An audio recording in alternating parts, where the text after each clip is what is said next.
People want to be accepted. If we don't accept people, especially like if you're listening to this episode or the last couple that we've done on this, is you have to figure out how to accept people. If you can't accept them, try to interpret what they're doing, that they're not just narcissists, they're not just selfish. They're starving for a specific emotional need that gets them to pay attention. If you want to be able to communicate better, you want to be able to focus on trying to boost that up. You have to give them what their heart needs. Hi, and welcome back to Marriage Sparks. This week we're chatting about communication and specifically, I guess, our types of communication styles or Yeah, well, we were talking about like you think about the emotional needs that people have, and those help to make the person pay attention, make the person engage, and do what John Gottman and his colleagues over at the Love Lab talk about responsiveness, which is the responsiveness is the lifeblood of your marriage. If responsiveness goes down, you don't feel close to your spouse. The communication is awful, and if responsiveness is up, repair is faster. You don't have resentment. You don't have all this criticism all the time. You're able to pay attention to the good things a lot easier. But the brain, like of people, like operates with different core emotional needs, right? That usually are hardwired into us by the time we're 8 years old. So, so yesterday, just to recap real quick, we talked about acceptance and belonging. We talked about which is a core emotional need, right? People fear rejection and abandonment. The other core emotional need is going to be assurance, right? And approval, which is my drug. So I always worry about failing, worry about like not, hitting the approval mark. And then the last one there is significance, which is, this fear that I don't matter. And there is a need then to put forth tons of effort to display that you matter. Again, these are not pathologies, illnesses, diagnoses, DSM Mhm. criteria. It's nothing like that. It's actually just the hardware of the brain and how we can turn it on. So it's a universal principle. I mean, that's why a lot of times the government will use it, especially like when they need to, because they're dealing with serious things. So the other three ones, though, like, because just real briefly, like, are helpful to know too, because you have a main one, like we talked about. Hopefully, you figured it out, and then you'll have a secondary one, and the three secondary ones usually are number one, intelligence. So intelligence is mine. That's why I do this thing, right, where I talk to people and I tell people like certain things like that I view as important, right? Whatever my intelligence, my advice, my direction, I want to contribute through the intellectual component, right? Mhm. And that is a big part. If I can't do that, like then I get upset. I will get upset. Yeah. So that's the thing. Like Just I didn't trying to even take know. your advice and Well, take it in. uh, Take it in. Just intellectualize the intelligence. Well, but it's just like if I don't have the opportunity to be perceived as intelligent, I will Right. get upset. And at worst times in my life, I would say in the beginning, especially of this work in my career, I would use my intellect when people wouldn't let me. I would condemn them, and I think you've been a part of hearing me put other people down at a very high level just to be like, well, this is why this person is dot dot dot, and that's not a good thing, right? Or you can make a lot of enemies by trying to be the smartest person in the room. That's an awful, awful perspective. So, but if you're a person who wants to feel intelligent, you have to do things that you have to learn. If I don't learn, right, that's one of the Mhm. things that's important is if I don't myself learn, I get afraid that I'm not intelligent and it comes out and I have to do too much. So then to communicate well with you, you're saying would just be like receiving the information you're giving or being curious about what you have to offer.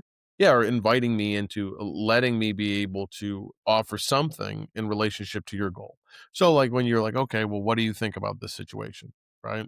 Well, that's a big deal because that doesn't always happen. Right. I mean, Right. in that directive a way. Right. Makes sense. So what do you think about this? And that stuff is important. It's actually overwhelming to me, right? If people do that. So the next emotional need is what we call compassion, or some might say pity. And these are individuals that have really been hurt. They've been hurt terribly. And then when they were hurt, people just, discarded them. They pretended they were never hurt. They didn't listen to them. They were abused. They were mistreated. And so now they fear that nobody will ever know how hard their life has been, how much suffering they've been in. So guess what? They want to tell you about how awful their life is. And everywhere you go, they talk about how awful their life is. They will tell you how awful other people's things are, but they complain at a very high level. At least that's how people experience them.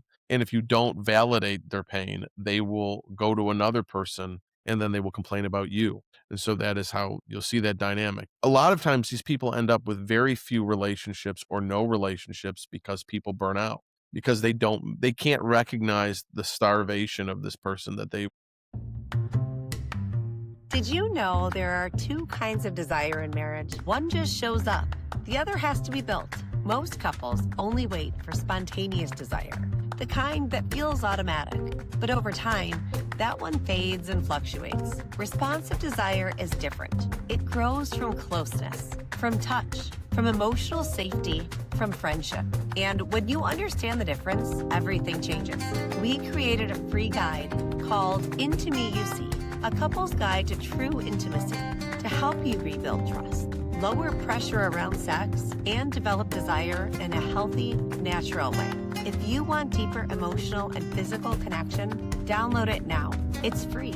Click the link in show notes or go to heartsrenewed.org and start tonight. Were never told that their life has been hard.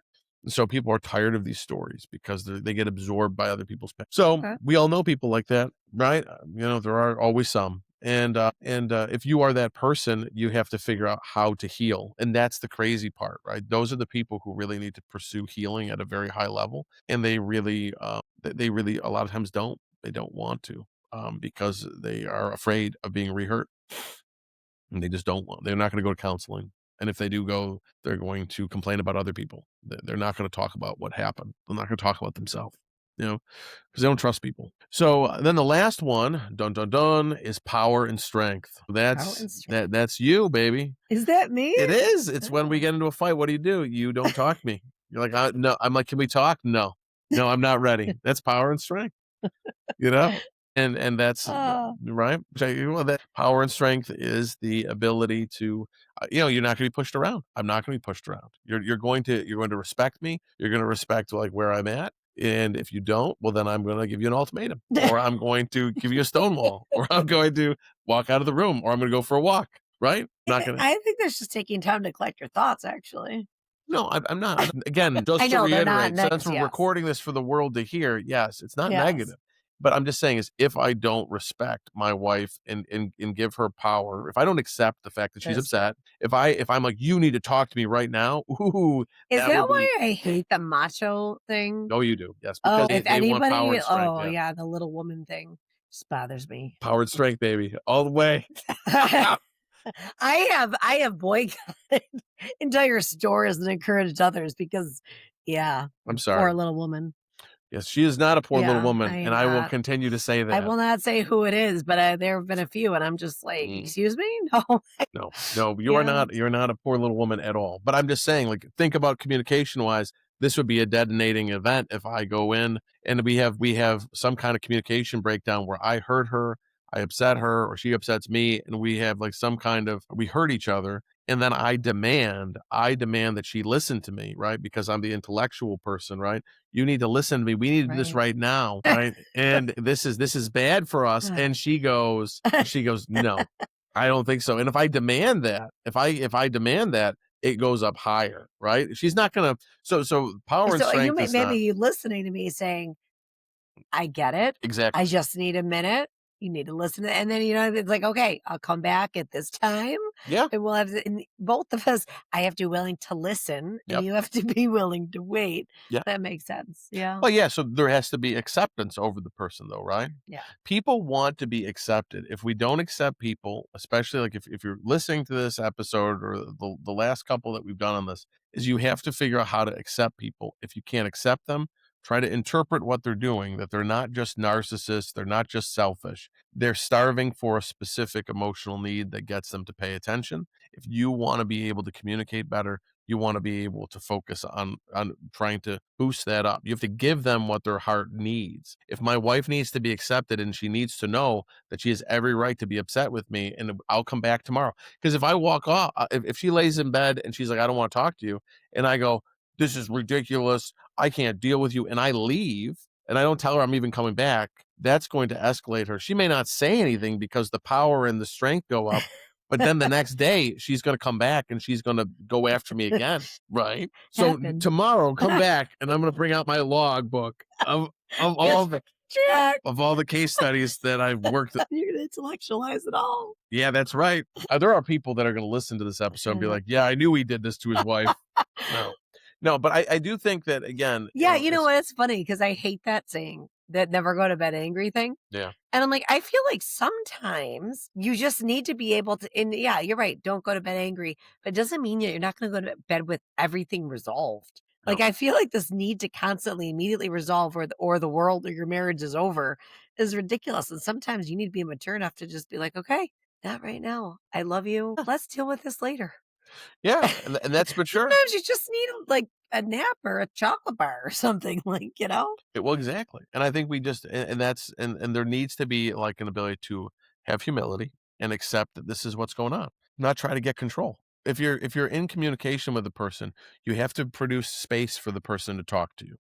And so hopefully like you knowing the things we've talked about today, or at least thinking about it, and again, you can re-listen to the podcast if you need to, and just realize that knowing this stuff has a huge benefit though for our ability to communicate, because I can now, I don't have to be afraid of my spouse. I can be curious and be like, okay, I'm missing something here. There's something I'm doing that isn't working, versus, oh my gosh, this isn't working, I better beat this into submission. No, it's not going to work. I think a lot of times the communication breaks down because number one, we have fear, and then we want to control the other person. But that's, people don't want to be controlled. right. And so Especially when you're all about power and strength, evidently. not power, not just that. But I do think that it's helpful though for people to know, because we have to just realize things about ourselves. Otherwise, we're just unconscious. And then I can hurt you and you won't even know why, that you've been hurt. Or like for me, I've been hurt because, well, she says something that's innocuous. It's just kind of like a statement like the garbage can's broken, or why did you leave the garbage at the street? And that may sound like criticism. It may not even be criticism. It's just a statement of fact, but I hear disapproval. And if I don't understand that that's how I get upset, well, I need to chill the heck out. So you got to know, a lot of people are usually hurting you in ways that they don't even intend, because everybody's running on a different kind of drug.